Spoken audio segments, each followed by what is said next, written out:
She asked, hijab, isn't that oppression? No, it's not oppression, it's covering. The women covering their heads or covering their bodies is not an oppression. Their husband didn't tell them to do that. Their fathers didn't tell them to do that.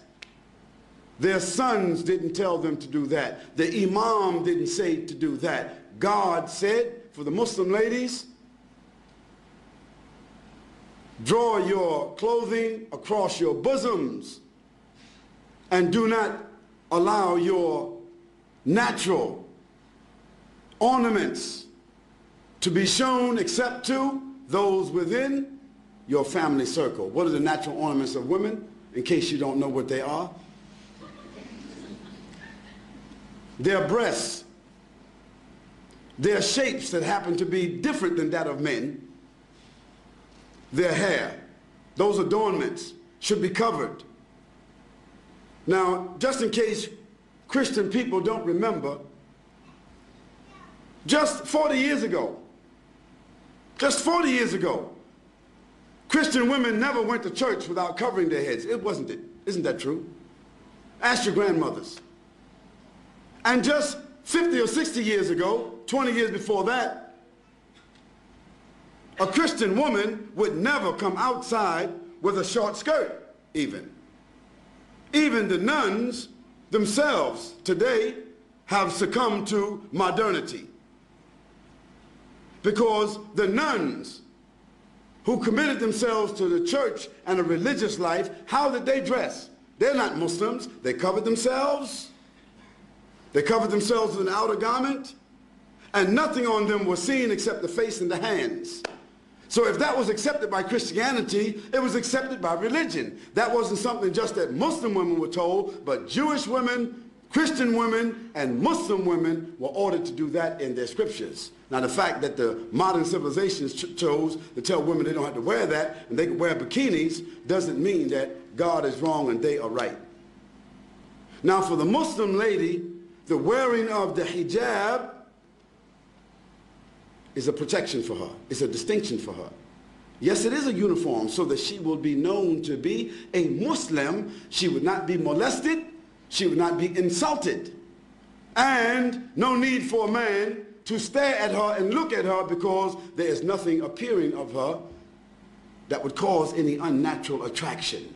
Therefore, it is more than likely she can come and go with decency and dignity, and that her natural ornaments will not create an inordinate liability for her, like so happens when you see women wearing jeans and clothing that seem as if they painted it on themselves. Now all you have to do is look at these two women, and you can see the problems that exist. Now of course, it doesn't mean that every woman that doesn't cover herself completely, it doesn't mean that she's immoral. It doesn't mean that. But the Quran gives to the Muslim women what we consider to be an ounce of prevention is worth what? What is it called? An ounce of prevention is worth what? A pound of cure. So just like any one of you, if I asked you, what's your PIN number? You wouldn't tell me. If I came to visit you in your house, you wouldn't have your certificates of deposit in front of me. You wouldn't have your jewels in front of me. You wouldn't have your stack of money or your savings in front of me, distributed just because I'm a friend and everything should be transparent. No, you have those valuables in a place that is safe. Might be a bank, might be a safety deposit box. Well, that's just money. That's just tangible things. So don't blame us and don't blame God if he tells us that our mothers and our wives and our daughters, that they should be covered and in a safe place. The person asked about segregation. Why do Muslim women, why are they segregated? They're not segregated. They're not segregated. They're separated. There's a difference between segregation and separation. For instance, outside here, you have toilets that say male, female, don't you? Don't you? Why? Why shouldn't there just be a toilet? Because there are sensitivities that we as moral, decent, dignified, educated people accept. That there are sensitivities and privacy that the female would like to have as opposed to just walking into an open toilet. Now maybe in Amsterdam or some other places in Europe where they just have open toilets, it's different. But in most cases in the world, in most places in the world, they select to have a male and a female toilet. Why? Because there's the inherent inclination of human beings to provide sensitivity for women and sensitivity for men. Now in Islam, for us, it's not a matter of being inherent. It is something which is God-given inspiration to do what? To separate the sexes. That means the genders. Doesn't mean absolute separation, like we can't see each other, we can't talk to each other, but generally, my wife just doesn't, I don't go to another man's house and I just sit down with his wife and dance with his wife, and he sit down and dance with my wife, and this is a matter of friendship. Bob, just drop over anytime you like. Okay? We don't do that. No, I come to visit Bob or Abdullah. Abdullah's wife comes to visit my wife.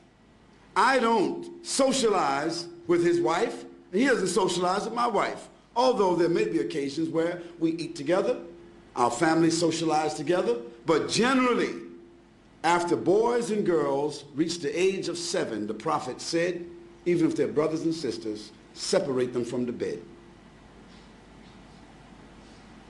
And when they get to the age of menstruation and they realize another level of consciousness, then give them separate rooms.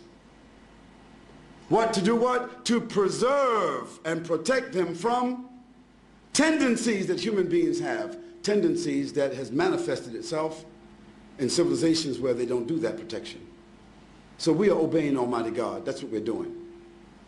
And sometimes we just have to believe what God orders us to do and benefit from the medicine. Sometimes when we don't follow what God tells us to do, then we see later on the reasons why.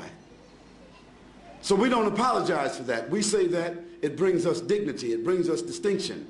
Whether it be the hijab of the women or the separation of the men and the women, it brings us distinction, it brings us dignity and protection and morality, additional morality. That's why we do it.